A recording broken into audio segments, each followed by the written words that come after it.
Is pouring in from Washington today after the death of Pope Francis this morning. The nation's leaders and elected officials are remembering the 88-year-old who led the Catholic Church for over a decade. Our Washington correspondent Brendan Scanlon live on Capitol Hill tonight with the very latest on this. Brendan?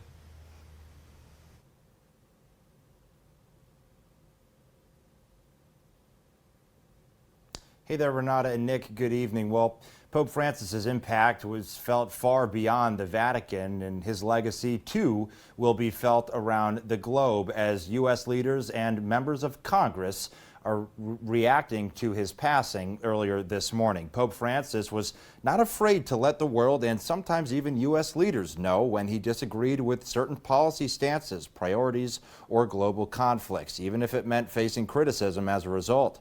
He was known for and prioritized promoting peace, reform, and global unity. He's being remembered today as a champion for the vulnerable. Members of Congress on both sides of the aisle are praising his legacy, calling him a moral voice in troubled times. Senator Chuck Schumer and Congressman Nick Langworthy remembering the Pope on social media today. Schumer saying, quote, "I join the world in mourning the sad news of Pope Francis's passing. Pope Francis's message of hope inspired people around the world, people of all faiths. His compassion and love for the less fortunate was felt in every corner. His papacy will be remembered as a beacon of light and hope against the darkness. My prayers are with the billions of people today who are mourning his loss." And Congressman Nick Langworthy of New York saying, quote, "This is a solemn day for Catholics around the world who mourn the loss of His Holiness. Pope Francis served the Church with humility and an unwavering devotion to God. He has gone home to rest in eternal peace." We also heard from Senator Dave McCormick of Pennsylvania earlier today, as well as President Trump, who spoke about the Pope's passing at the annual White House Easter egg roll.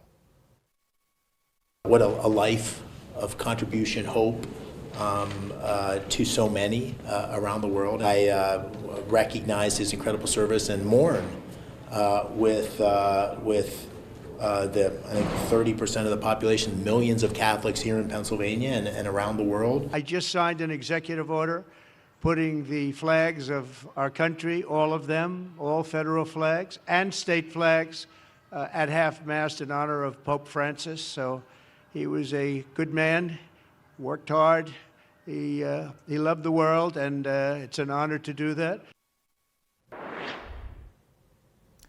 And Renata and Nick, the Pope's passing comes just one day after a visit from U.S. Vice President J.D. Vance. As you heard, President Trump ordering all flags across the U.S. to be lowered to half staff, and leaders from across the world are expected to attend the Pope's funeral, including President Donald Trump, who announced late this afternoon on Truth Social that he does plan to attend with the First Lady. Reporting live on Capitol Hill for WENY News, I'm Brendan Scanlon. Renata and Nick, back to you.